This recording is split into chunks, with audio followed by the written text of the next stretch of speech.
High court का यही आदेश है और अगर आप ये आदेश को देखेंगे तो आपको भी झटका लगेगा, इसलिए कि जब ये सुनेंगे कि हाईकोर्ट का ये आदेश है कि बेटे का अधिकार ही नहीं है।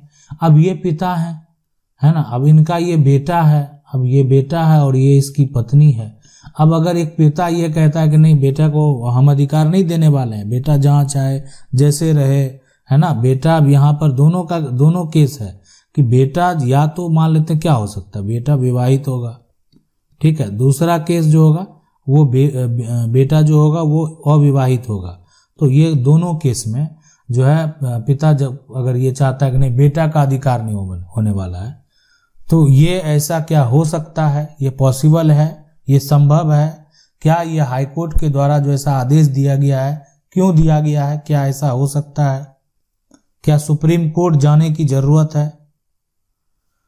तो इसको समझना और जो है जानना बेहद जरूरी है। देखें, जो बुजुर्ग हैं, बुजुर्ग का सेवा करना आपका कर्तव्य है, इसलिए कि वो आपके माता पिता हैं और माता पिता का जो सेवा अगर मान लेते हैं आप नहीं करते, ठीक है, या जो भी कारण है, यहाँ पर सेवा करना यानी ऐसे कहने का मतलब ये है कि आप उनका सेवा अगर नहीं कर रहे हैं तो उसके लिए भी हमारे देश में कानून है। वो अपना अधिकार अगर उनको नहीं दे रहे हैं तो कानून उनको अधिकार देता है। अगर आप उनको पैसा नहीं दे रहे हैं तो कानून उनको अधिकार देता है कि नहीं आप पैसा लीजिए, ठीक है, आपके लिए कानून बनाया गया है। लेकिन यहाँ पर मामला कुछ और है। यहाँ पर जो फैसला दिया गया है इस बात को लेकर कि एक पिता जो है, पिता एक जगह सर्विस करते थे, नौकरी करते थे और उसके बाद वो क्या किए, एक मकान बनाए शहर में।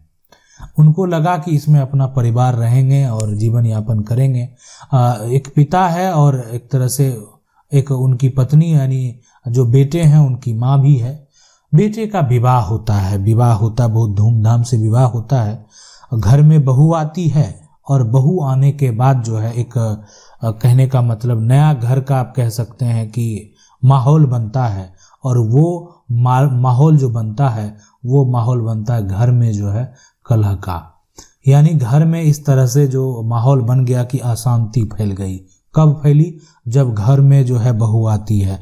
अब इसमें गलती जिसकी भी आप कहें, बेटे की गलती कहें या जो उनकी बहू है उनकी गलती कहें, जो कारण रहा होगा, लेकिन जो यहाँ पर बेटा और बहू है, अगर जो कानून ये कहता है कि नहीं बेटे और बहू को घर से निकल जाना चाहिए, ये क्यों कहता है, ऐसा क्यों कहा गया है, क्या कारण है? खास करके अगर यहाँ पर देखा जाए तो देखें, इससे पहले जो है जो एक तरह से देखा जाए तो जब बोला कि नहीं, माता पिता द्वारा जो है बोला गया कि नहीं बेटा मेरा घर से निकल जाए, ठीक है, अब हम उसका घर में क्या हो रहा है कि तनाव का माहौल है।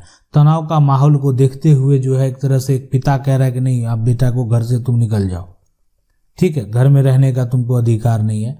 तो हमारा कानून क्या कहता है ये समझना बेहद जरूरी है। हमारा कानून क्या अनुमति देता है ये जानना बेहद जरूरी है।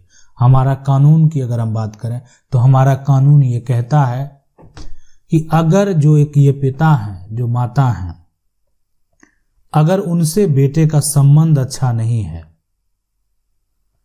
तो और माता पिता की अगर हम बात करें, माता पिता का संपत्ति जो है वो अपनी मेहनत से, अपने एक तरह से अपनी कमाई से वो घर बनाए, मकान बनाए हैं, जमीन खरीदे हैं, जो भी किए हैं, तो उससे एक माता पिता आपको बेदखल कर सकते हैं। यानी कोई जरूरी नहीं है कि आपको घर में रहने दे, आप घर से आपको निकलना होगा, घर छोड़ कर जाना होगा। आखिर ऐसा क्यों कहा गया? ये फैसला निचली अदालत का भी था। ये अगर आप ये जानना चाहें तो मैं आपको बता दूं, ये फैसला निचली अदालत का भी यही था। लेकिन बाद में जब निचली अदालत का फैसला माता पिता के पक्ष में आ गया, तो समझ सकते हैं कि बेटा बहू फिर जाके रिक्वेस्ट का करने का कार्य नहीं किया, हाईकोर्ट में अपील कर दिया और माता पिता के लिए मुझे घर में रहने का इजाजत दिया जाए, घर से हमको नहीं निकाला जाए, कहाँ जाएंगे? तो साफ साफ हाईकोर्ट के द्वारा देखें कहा गया कि आपको जो है ये जो आप यहाँ पर कह रहे हैं ये बात आप अपने माता पिता से बोलिए, इसलिए कि आप उन्हीं की दया याचिका पर आप वहां पर रह सकते हैं, अन्यथा जो है हमारा कानून जो है आपको इजाजत नहीं देता है। ठीक है, यानी घर में जो है आपको रहने का कोई भी कानूनी अधिकार नहीं है, अधिकार नहीं है। ठीक है, वो बेटा हम बता दिए विवाहित हो या अविवाहित हो, ऐसा नहीं है कि विवाह हो गया तभी अधिकार नहीं है, विवाह नहीं हुआ है तो अधिकार होगा। ठीक है, अब ये कब रह सकता है? वो तभी रह सकता है, ठीक है, जब उस पर माँ जो है एक तरह से जो माता पिता हैं, माता यहाँ पर पिता हैं, उनका अगर दया आ जाए उन पर तो रहने दिया जा सकता है कि नहीं मेरा बेटा है, बहू है, कहाँ जाएगा, कहाँ रहेगा, कहाँ खाएगा। तो इसलिए अब उनको जो है दया आ गया तो रहना एक तरह से कैसे वो बाहर जाएगा, कहाँ रहेगा। तो इसलिए वो कलह जो है वो डेली बर्दाश्त करने को तैयार है। लेकिन अधिकार की हम जो बात कर रहे थे, तो अधिकार, ये सभी जो अधिकार हैं वो सिर्फ उसी केस में है जब संपत्ति क्या हो, अर्जित हो। और जिस दिन जो संपत्ति की हम बात करने जा रहे हैं वो अगर पैतृक हो गया तो यहां से सारा अधिकार उल्टा पड़ जाएगा। आप उनको घर से नहीं निकाल सकते हैं बेटे, और जो उनकी बहू है वो कलह करे, कुछ भी करे, आप अपने हिस्से में रहिए, वो अपने हिस्से में रहेंगे। इसलिए कि पिता और जो बेटा है वो एक हिस्सेदार बन जाता है पैतृक संपत्ति में, और अर्जित संपत्ति जिसका होता है वही उसका अधिकार, उसी के पास उसका अधिकार होता है। दोनों के जो मामले वो अलग अलग हैं, दोनों का जो कंडीशन है वो अलग अलग है। इसको समझना जानना बेहद जरूरी है। आप समझ गए होंगे कि किस तरह से ये कार्य करता है, किस प्रकार से जो है यहाँ पर ये अधिकार आप जो है कानूनी तौर पर ले सकते हैं।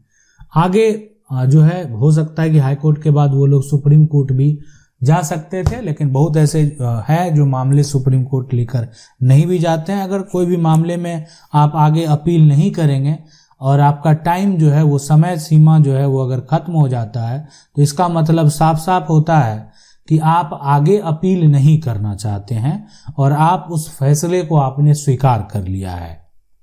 इसका मतलब यही होता है कि आप जो है उस फैसले को स्वीकार कर लिया है, आप आगे जो है वो अपील नहीं करना चाहते, आपको इच्छा नहीं है। आशा करते हैं वीडियो अच्छा लगा होगा। वीडियो को लाइक जरूर कर दें। चैनल को पहली बार देख रहे हैं, सब्सक्राइब करके जो बेल आइकन है उसको जरूर दबा लें। मिलते हैं अगली वीडियो में, तब तक के लिए जय हिंद।